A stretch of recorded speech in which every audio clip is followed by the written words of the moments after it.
আমি ধন্যবাদ জানাই ইরানের যিনি প্রতিরক্ষা মন্ত্রণালয়ের মুখপাত্র আছেন ব্রিগেডিয়ার জেনারেল রেজা তালাইনিককে। আল্লাহ তাকে নেক হায়াত দান করুক, তার জীবনও হুমকির মুখে।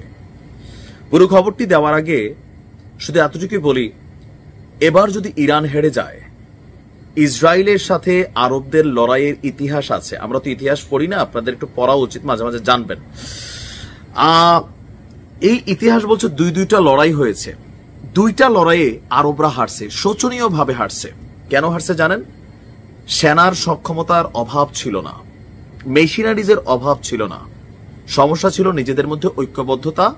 যুদ্ধটা করছে সবাই, কিন্তু আলাদা আলাদা ভাবে, যার কারণে অনেক মূল্য দিতে হয়েছে। এমনকি ইসরায়েলের ভিতরে একটা আত্মবিশ্বাস তৈরি হয়ে গেছে, আরবরা কখনো এক হবে না। আর সেই আত্মবিশ্বাস থেকেই ইসরায়েলকে লালন পালন করেছে আমেরিকা, মধ্যপ্রাচ্যকে কন্ট্রোল করার জন্য, আর টেকনিক্যালি কন্ট্রোল করছেই। এবার যদি ইরান হারে, ইরাক হারছে, সাদ্দাম হোসেন নাই হয়ে গেছে, এর আগে মুরসি নাই হয়েছে, আর এবার যদি ইরান হারে, খামেনি নাই হবে, এরপরে পাকিস্তান, মনে রাখেন, এরপরে হয়তো বা বাংলাদেশ হতে পারে, কখন কার দিক দিয়া টার্গেট হয়। যাই হোক, তবে সর্বোচ্চ লড়াই চালিয়ে যাচ্ছে ইরান, জনগণকে আশ্বস্ত করার চেষ্টা করছে, কারণ জনগণের মধ্যে ভয় কাজ করছে। ইভেন ইরানের অনেক জনগণ যারা বিরোধী দল রাজনীতি করত বা এই ইসলামিক শাসনতন্ত্রকে মানত না, গণতন্ত্র চাইতো, তারা কিন্তু এই সুযোগটাকে কাজে লাগাচ্ছে। সোশ্যাল মিডিয়া প্ল্যাটফর্মে সরকার পতনের জন্য সরকারের বিরোধিতা করে নানান ধরনের স্ট্যাটাস দিচ্ছে। তবে ইরানের সরকার যারা আছেন এই মুহূর্তে যথেষ্ট দৃঢ় মনোবল রেখে কিন্তু এই লড়াইটা চালিয়ে যাচ্ছেন। গতকালকে গভীর রাতে এক টেলিভিশন সাক্ষাৎকারে আপনার ইরানের এই প্রতিরক্ষা মন্ত্রণালয়ের মুখপাত্র তিনি বলছেন যে ইসলি শাসন ব্যবস্থার উপর একটা কঠিন আঘাত করা হবে, আর সেই প্রতিশ্রুতি নিয়ে ইরানের প্রতিরক্ষা মন্ত্রণালয় যুদ্ধের সর্বোচ্চ আয়োজন সাজিয়েছে। ইরানের সশস্ত্র বাহিনী তাদের প্রতিশোধমূলক সামরিক পদক্ষেপ অব্যাহত রাখবে। আমাদের জাতি একটা চাপিয়ে দেওয়া যুদ্ধের মুখোমুখি, এবং শত্রুরা আমাদের জনগণের প্রতিটি অংশের শক্তি এবং স্থিতিস্থাপকতাকে লক্ষ্যবস্তু করেছে।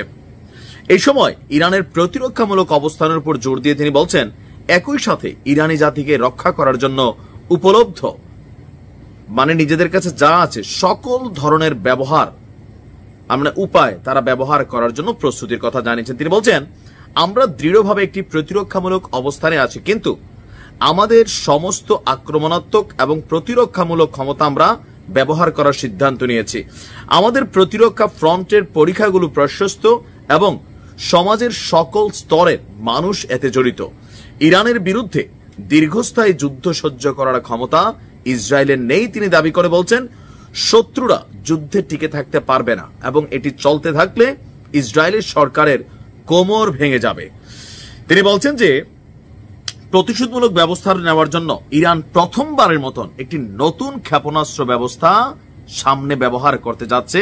ইতিমধ্যেই আমি বলছিলাম যে অক্টোপাসের একটা ঝাঁক পাঠাইছিল, এখানে বিভিন্ন ধরনের আপডেট ভার্সন বা বিভিন্ন যে মেশিনারিজ গুলো আছে ক্ষেপণাস্ত্র, সেগুলোর কিন্তু একটা ট্রায়াল ভার্সন করছে, সম্ভবত সেখান থেকে কোন একটাকে পিক এন্ড চুজ করছে, নাম প্রকাশ করা হয়নি। তিনি বলছেন যে আজ আমরা প্রথমবারের মতন আমাদের একটি নতুন ক্ষেপণাস্ত্র ব্যবহার করেছি, এবং ইসরায়েল বুঝতেও পারেনি যে এটি মোতায়েন করা হয়েছে। তাদের জন্য এই ধরনের আরো অনেক বিষয় অপেক্ষা করছে, যা আমরা খুব শীঘ্রই শত্রুদের উপর ব্যবহার করতে যাচ্ছি। তবে ইরানকে অনেক মূল্য চুকাতে হবে, এটা কিন্তু সত্য, অনেক মূল্য চুকাতে হবে। কারণ লড়াইটা তো দেখেন শুধুমাত্র ইসরায়েলের বিরুদ্ধে না, পুরা পশ্চিমা ফোর্স সাপোর্ট শুরু করে দিছে, তো এটা তো সম্ভব না। ইরান অনেক ক্ষতিগ্রস্ত হবে, তারপরেও লড়াই থেকে পিছপা হবে না, বা কতক্ষণ টিকে থাকে সেটাই দেখার অপেক্ষায়। দোয়া রইল, ভালো থাকুন।